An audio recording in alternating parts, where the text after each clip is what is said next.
আমাদের আশ্রমে সব বাবা মা এবং আমার সবচেয়ে প্রিয় মেয়েদের জানাই, কোনো বিচলিত হওয়ার কারণ নেই, কেন আমরা ঠিক পথে আছি। বাইরে থেকে যে নোংরা কথাবার্তা বলছে আমাদের মেয়েদের সম্বন্ধে, ধর্ম সম্বন্ধে, গুরু সম্বন্ধে, এর যে বিরাট পানিশমেন্ট হয় ওটা ওর জানা নেই, ও সফটওয়্যার নিয়ে জানে না। আমি মোটামুটি নির্দেশ দিয়েছি, দরকার পড়লে আমার ফরেস্টে একটা বাড়ি আছে, ওটা আমি সেল করে দিচ্ছি। যত টাকা লাগে, হাইকোর্টের সবচেয়ে বড় উকিল আমাদের এক বাবা আছে, তার নাম আমি করছি না, তাদের সঙ্গে বিষয়টা কথা বলে ইমিডিয়েট অ্যাকশন নিয়ে এর একটা বিহিত করা দরকার। আমি যজ্ঞের মধ্যে আবদ্ধ আছি তাই, নাহলে আমি নিজেই করতাম। কেন আমি আর আমাদের আশ্রমে যতবারই সংঘর্ষ হয়েছে, যতবারই আপনারা দেখছেন আদর্শ তিতুমির পত্রিকার সঙ্গে রয়েছে আমি ধৃতরাষ্ট্র। আজকে আবার আপনাদেরকে আমরা দেখাবো ইছাপুর অভয়ধাম। যে ইছাপুর অভয়ধামের নিজেকে স্বঘোষিত গুরু বাবা বা ঠাকুর বাবা বলে প্রচার করে যজ্ঞ করার নাম করে মানুষ ঠকান, সেই গুরু বাবা সৎসঙ্গ করেন। আমরা ঠাকুর অনুকূলচন্দ্রের সৎসঙ্গ দেখেছি, রাম ঠাকুরের সৎসঙ্গ দেখেছি, বিভিন্ন ঠাকুরের সৎসঙ্গ আমরা দেখেছি, গৌর নিতাইয়ের সৎসঙ্গ দেখেছি। কিন্তু এই যে ঠাকুর বাবা ইছাপুর অভয়ধাম, তার সৎসঙ্গের প্রচার দেখে, তার সৎসঙ্গের কথা বলার কায়দা দেখে আমাদের কিন্তু ভাবিয়ে তুলছে যে উনি আদৌ গুরু হবার যোগ্যতা রাখেন কি না। কেন আমরা কথা বলছি? আমরা এই গুরু বাবার এক শিষ্যা আমাদের অফিসে এসেছিলেন, আমরা ওটা আপনাদেরকে পরে দেখাবো। তিনি হোয়াটসঅ্যাপ গুরু বাবার যে রয়েছে সেই হোয়াটসঅ্যাপ আমাদেরকে দেখাচ্ছিলেন খুলে খুলে। হোয়াটসঅ্যাপে আমরা দেখলাম যে গুরু বাবা মানে শুধুমাত্র আদর্শ তিতুমির নামে, আমাদের নামে ফেক ভিডিও তৈরি করে সেই ভিডিওগুলো তিনি তার ওই হোয়াটসঅ্যাপ গ্রুপে শিষ্য শিষ্যাদের কাছে পাঠাচ্ছেন, আর নিচে লিখছেন এগুলোর বিরুদ্ধে কমেন্ট করুন, রিপোর্ট করুন, থানায় কমপ্লেন করুন। আমাদের কিন্তু খুব খুব ভালো লাগছে যে সত্যিকারেই আমরা যে সাংবাদিকতা করি সেই সাংবাদিকতায় আমরা একটা নতুন দিগন্ত আনতে চাই। যেই ধরনের যারা ব্যবসা বাণিজ্য করেন হিন্দু ধর্মকে কাজে লাগিয়ে, সেখানে আমরা দেখলাম, আমরা এর আগের খবরে আপনাদের বলেছিলাম, গুরুদেব বলছেন যে আমার একটা বাড়ি আছে অমুক জায়গায়, সেই বাড়িটা বেচে কলকাতা হাইকোর্টের অনেক বড় বড় উকিল লাগাবো, লাগিয়ে আমি এই তিতুমিরের ধৃতরাষ্ট্রকে শায়েস্তা করব। আমাদের আশ্রমে সব বাবা মা এবং আমার সবচেয়ে প্রিয় মেয়েদের জানাই, কোনো বিচলিত হওয়ার কারণ নেই, কেন আমরা ঠিক পথে আছি। বাইরে থেকে যে নোংরা কথাবার্তা বলছে আমাদের মেয়েদের সম্বন্ধে, ধর্ম সম্বন্ধে, গুরু সম্বন্ধে, এর যে বিরাট পানিশমেন্ট হয় ওটা ওর জানা নেই, ও সফটওয়্যার নিয়ে জানে না। আমি মোটামুটি নির্দেশ দিয়েছি, দরকার পড়লে আমার ফরেস্টে একটা বাড়ি আছে, ওটা আমি সেল করে দিচ্ছি।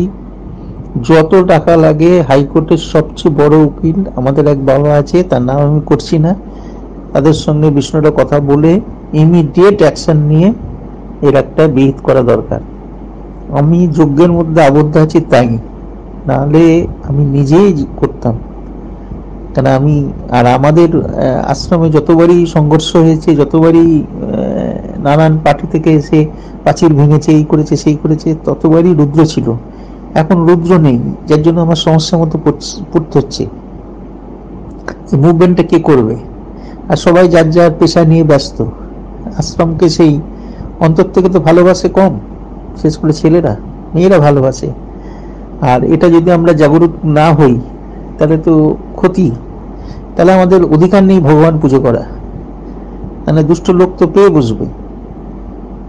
আর কিছু আছে আমরা দেখেছি বিগত দিনে, যতবারই আমাদের এই এরকম গন্ডগোল 4-5 বার পড়তে হয়েছে আমাদের, একবার জমি নিয়ে, একবার প্রাচীর ভাঙা নিয়ে, আর এরকম দুবার, আর একবারও বোধহয় জমির কিছু অংশ নিয়ে নিচ্ছিল। তিনবারই দেখেছি। কিছু গুরু ভাই আছে তারা রণছোড় দাস, তারা পালিয়ে যায়, এগিয়ে যায়, নিজেদের বড় বড় অফিসার বলে পরিচয় দেয়, বড় বড় যোদ্ধা বলে পরিচয় দেয়। মহাভীতু, এই মহাভীতুদের আমার চাই না, সাহসীদের নিয়ে চলতে চাই। আমি বলবো বাবলা, বৈদ্যনাথ এরা সবাই মিলে সবচেয়ে আরেক দাদা খুব ভালোবাসে, অন্তর থেকে আমাকে ভালোবাসে, এর জন্য সে চুপ করে বসে নেই। তাদের সঙ্গে কথা বলি, ইমিডিয়েট অ্যাকশন, দরকার পড়লে অশোক এখান থেকে চলে যাবে, গিয়ে অ্যাকশন নেবে। বাহ গুরুদেব, আপনার যে অলৌকিক ক্ষমতা, যা দেখিয়ে আপনি দেশ বিদেশের ভক্তরা আপনার কাছে লাখ লাখ টাকা পাঠান, সেটা আপনি হোয়াটসঅ্যাপ গ্রুপে অন্য ভক্তদের অনুপ্রাণিত করে তারাও যাতে টাকা দেন, আপনি যে সেই প্রলুব্ধ করার কাজ করেন, এখানে কিন্তু আপনি অন্য কথা বলছেন শিষ্যদের যে আমি কেস করব, আরও নানান রকম কথাবার্তা বলছেন। একটা বাচ্চা মেয়ে, আমরা তো শুনলাম, আপনাদের শোনাবো যে এরা হচ্ছে সবটাই স্ক্রিপ্টেড, লিখে দেন ভক্তদের যেটা বলতে হবে। যেমন এই সুলিপি ঘোষকে বলেছে যে আপনাকে ক্ষমা চাইতে হবে, নাহলে আপনার নামে কেস করা হবে। সেটা আমরা পরের পর্বে আসছি। এই পর্বে আপনাদেরকে আমরা দেখাতে চাইছি কোনো গুরুদেব এতটা নিচে নামতে পারেন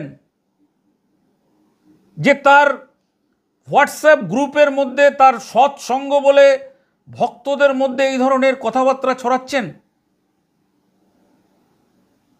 কি ঠাকুর! ঠাকুরের কাজ তো তার নিজের অলৌকিক ক্ষমতা, যেটা তিনি বলছেন যে আমার অলৌকিক ক্ষমতা রয়েছে। আমাদের এক শিষ্য ঠাকুরের লিখে পাঠিয়েছেন যে গুরুদেব নাকি এখন বেনারসে যজ্ঞে বসেছেন। একজন শিষ্য আমাদেরকে পাঠিয়েছেন, আমরা খুব ভালো লাগছে যে তিনি আমাদের পাঠিয়েছেন যে শুনলাম গুরু বাবা তার খুব নিকট ভক্তদের, পরুণ দালালদের বলেছেন আপনাদের সর্বনাশের জন্য বেনারসে যজ্ঞ বসেছেন। আমরা গুরুদেব আপনাকে চ্যালেঞ্জ করছি, আপনার যত ক্ষমতা আছে আর যতগুলো বাড়ি রয়েছে এরকম লোকের থেকে লোককে টুপি মেরে টাকা নেওয়ার, সব বেচে আপনি মামলা করুন, যা হয় হবে, আমরা শেষ দেখতে চাই। আপনার সৎসাহস নেই? আপনার তো এক ঈশ্বর কথা, আপনার নিজস্ব ফেসবুক রয়েছে, আপনি সেই ফেসবুক ইউটিউব চ্যানেলে আপনি প্রচার করুন, আমাদের বলুন, আমাদের যদি কোনো ত্রুটি বিচ্যুতি কোনো কিছু থাকে। আপনি মিথ্যার আশ্রয় নিচ্ছেন, আপনি কাজে লাগাচ্ছেন আপনার সিন্ডিকেটের মহিলাদের, তাদের দিয়ে বলাচ্ছেন যে আমরা চাকরি দেওয়ার জন্য টাকা নিয়েছি, কখনো বলাচ্ছেন যে আমরা ভণ্ড, আমরা প্রমাণ করব যে আমরা ভণ্ড নয়, ভণ্ড আপনি। তার কিন্তু প্রমাণ শুরু হয়ে গেছে। সুলিপি ঘোষ প্রথমে আপনার কফিনে পেরেক পোতা শুরু করে দিয়েছে, আপনার ছবি আসন থেকে একেবারে উৎপাটন করে আস্থা করে ফেলেছেন। আপনারাই বলুন, কোনো গুরুদেব এইরকম তার সৎসঙ্গে এইরকম কথাবার্তা বলে? আপনারা তো পুরোটা শুনলেন, কমেন্ট করবেন, জানাবেন। আমরা এখন যেভাবে আমাদেরকে হুমকি দেখানো হচ্ছে, ভয় দেখানো হচ্ছে, প্রত্যেকটা যারা মানুষ কমেন্ট করছে তাদেরকে বলা হচ্ছে বাবা আপনাদের নামে কেস করবে। বাবা কেস করবে কেন? আপনার এত ক্ষমতা নেই? আপনি ইছাপুর থেকে পালালেন কেন? বেলঘরিয়াতে আপনার যে ঠেক ছিল সেখান থেকে কেন পালিয়েছিলেন? সব বার করব। মনে রাখবেন, আমরা কিন্তু সেই সাংবাদিক কাঙাল হরিনাথের বংশধর।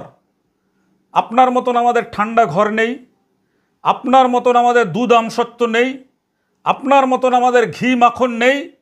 আপনিই বলেছেন আমার রেল লাইনে জন্ম, আমার মা স্টেশনে ভিক্ষা করেন। হ্যাঁ, আপনি ঠিকই বলেছেন, আপনার মতন মানুষ তো এরকম বলবেনই। যে মানুষটা স্টেশনে ভিক্ষা করে সেই মানুষটা মানুষ নয়। আপনি তো গুরুদেব। যে গরিব মানুষটা প্ল্যাটফর্মে ভিক্ষা করে তার ক্ষুণ্ণিবৃত্তি করেন সেই মানুষটা মানুষ নয়?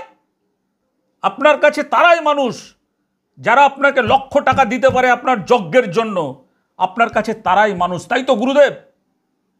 যারা প্ল্যাটফর্মে চা বিক্রি করেন তারা মানুষ নয়? যারা রেল লাইনে জন্ম হয় তারা মানুষ নয়?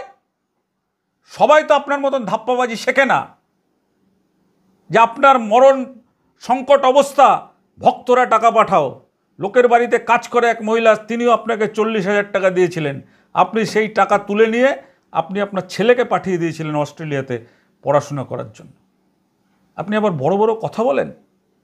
আজকের দেখুন এই পর্বে যে গুরুদেবের সৎসঙ্গ আসলে ভক্তদের সদুপদেশ দেওয়ার জন্য নয়, ভক্তদের মনকে কলুষিত করার জন্য, মানুষের নামে কুৎসা এবং অপপ্রচার করার জন্য গুরুদেবের সৎসঙ্গ। দেখুন আজকের প্রমাণ দিচ্ছি আমরা।